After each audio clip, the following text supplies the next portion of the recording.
Dan pada masa yang sama, pada mereka ini kan tuan-tuan ingat tak? Kalau tuan-tuan ingat yang saya pernah kata dahulu, ada beberapa pimpinan PAS yang telah ada camp A, camp B kan, yang telah mula berjumpa dengan Datuk Seri Anwar Ibrahim, dengan Kerajaan Perpaduan dan nak menyertai Kerajaan Perpaduan. Tuan-tuan ingat tak apa yang saya cakap dahulu? Lepas tu ada orang maki saya, tak ada Is, kau nak menipu lah, kau sembang lah. Okay. Pokok takkan bergoyang kalau angin tidak ada yang meniupnya. PM tak tolak PAS sertai kerajaan jika syarat dasar diterima. Ketika Anwar Ibrahim angkat sumpah sebagai Perdana Menteri, dia telah memberikan tawaran untuk PAS menyertai kerajaan. Walaupun PAS menolak tawaran itu ketika itu, Anwar berkata dia tidak akan menghalang kerjasama itu pada masa akan datang. Dalam tembual Time Magazine disiarkan dalam talian semalam, Anwar mengesahkan bahawa memang ada tawaran kepada PAS untuk menyertai pentadbirannya. Tentang sama ada kita bersedia untuk melibatkan diri dengan mereka, sudah tentu kita lakukan, kita mesti. Dan saya telah menghantar jemputan kepada mereka. Ya, saya telah terbuka dengan idea itu sejak awal lagi. Lagipun ini adalah kerajaan perpaduan dan kita melakukan yang terbaik untuk negara. Datuk Seri Anwar ni berlapis. Dia kata dia hantar. Sebenarnya tuan-tuan, negosiasi itu ada. Saya dah cakap dah. Ni Datuk Seri Anwar dah sahkan. Tawaran itu dah diberi. Cuma sekarang ini terpulang sama ada pimpinan PAS mau nerima atau tidak. Kan? Kita nak terima PAS ni. Dia macam ni tuan-tuan. It's better PAS bersama dengan kita dari PAS melawan dengan kita. Kenapa? Kan saya sebut 2 hari lepas, 3 hari lepas tentang kestabilan politik. Tapi tak ada PAS pun kita tetap stabil. Ya, betul. Saya setuju. Tak ada PAS pun kita dah hampir 2/3 dah sekarang ini. Saya setuju. Kan? Tetapi bila ada PAS dekat situ, tak ada lagi ura-ura orang nak, orang kata apa, tarik balik. Sokongan lah, tak jadilah, itulah, inilah. Tak ada. Kan? Benda itu tidak mungkin sukarlah berlaku. Kan? Mungkin sukarlah nak berlaku. Dan kata mustahil itu tidak. Tetapi sukarlah nak berlaku. Dan dalam masa yang sama, macam saya kata hari itu, bahawa bersatu dan PAS ni akan berpecah. Bersatu dan PAS ni akan berpecah. Kenapa berpecah tuan-tuan? Dia kata, ada orang, dia orang buat live, dia kata, kerajaan akan tumbang selepas 6 PRN. Saya kata selepas 6 PRN, yang akan tumbang adalah Perikatan Nasional. Tuan-tuan ingat tak apa yang saya kata? Selepas selepas 6 PRN, yang akan tumbang adalah kerajaan, adalah Perikatan Nasional.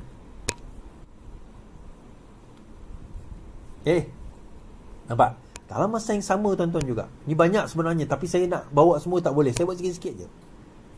Universiti tak boleh halang pelajar miskin daftar subjek.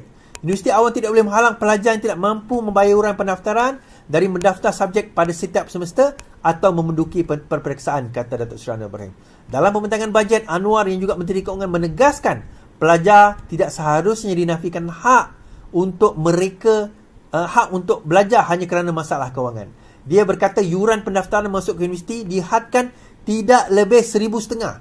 Ini supaya pelajar yang layak mendapat pendahuluan PT-PTN mampu membayar jumlah tersebut. Saya tidak akan sama sekali mengizinkan mahasiswa, khususnya daripada keluarga susah, yang mendapat tempat di universiti dihalang atau dinafikan hanya daripada mendaftar kerana tidak mampu melunaskan bayaran yuran kemasukan pengajian.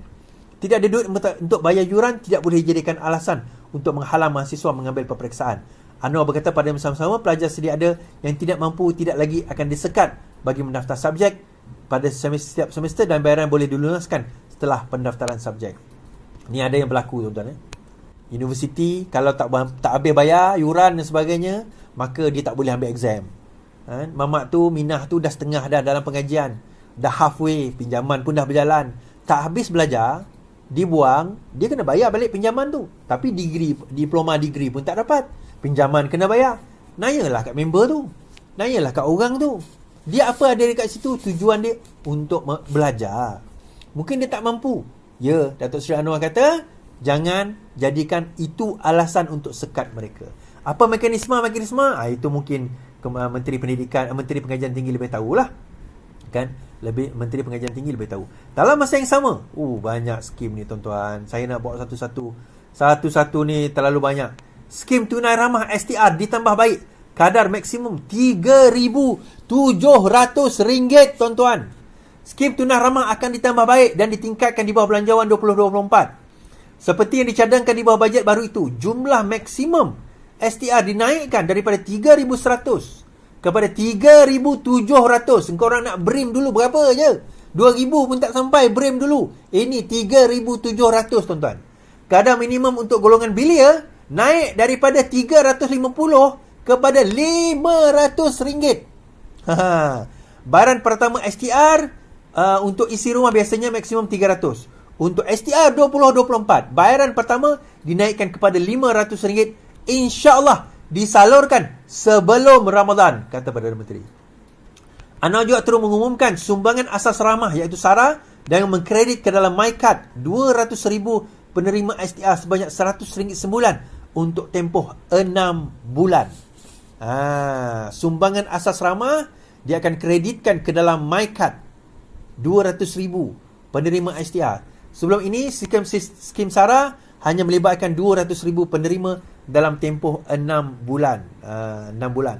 Melalui SARA, penerima hanya perlu pergi ke kedai-kedai runcit untuk membeli keperluan asas hanya dengan menggunakan MyCard. Okey, MyCard anda mengambil kira maklum balas yang baik, kerajaan memutuskan untuk meluaskan manfaat SARA kepada 700,000 penerima STR yang akan menerima RM100 daripada 200,000 dan naik kepada 700,000 orang yang akan terima SARA ni tuan-tuan. Di mana RM100 selama 6 bulan akan dimasukkan ke dalam MyCard anda. Banyak lagi dan saya tak nak sebut lah, terlalu banyak. Terlalu banyak untuk kita nak ulas satu persatu. Tapi saya nak bagi tahu macam ni lah tuan-tuan. Bahawa bajet kalau dikendalikan oleh orang yang betul.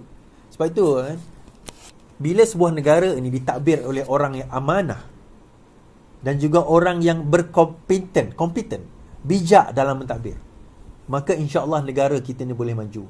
Negara kita ni boleh lebih baik. Ini baru sedikit tuan-tuan. Baru tahun pertama. Ini bajet yang kedua, tetapi tahun pertama Datuk Seri Anwar Ibrahim menjadi Perdana Menteri. Kita kena ingat tahun bajet yang lepas tu dia tak sempat nak buat apa-apa.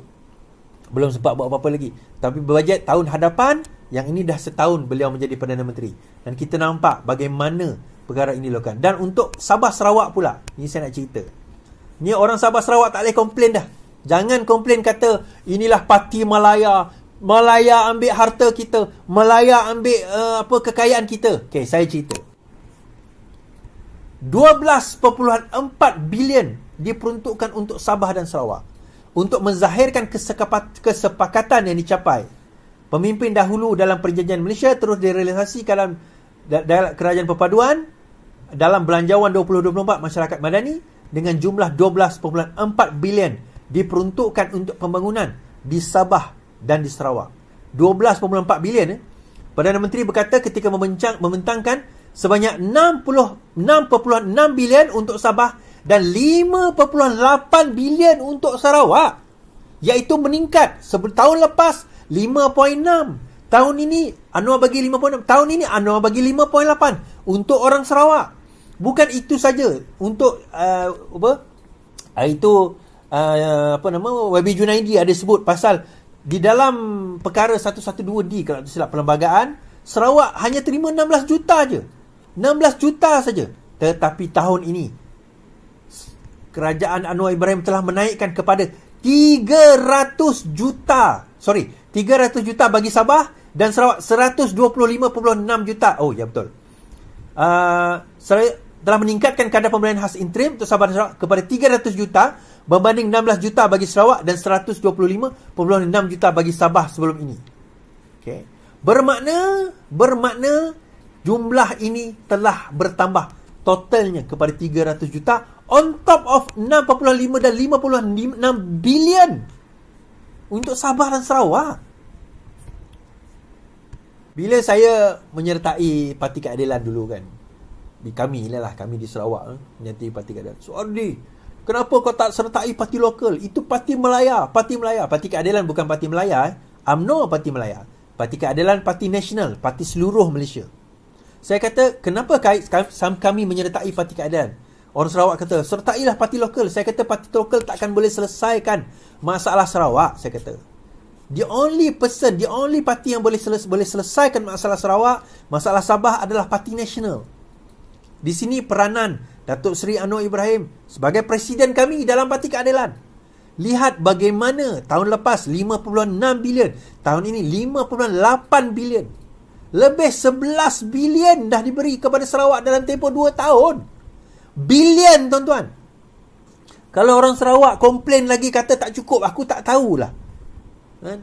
Dan on top of that, sejak tahun lepas, any project bawah 50 juta, kerajaan Sarawak lulus, tak payah melalui federal. Dan lebih 1 bilion sudah diluluskan oleh kerajaan negeri Sarawak. Lebih 1 bilion. Apa nak komplain lagi, tuan-tuan? MA 63. Yang itu YB Fadilah yang handle. Kalau tak ada puas hati, tanya Fadilah, jangan tanya PMX.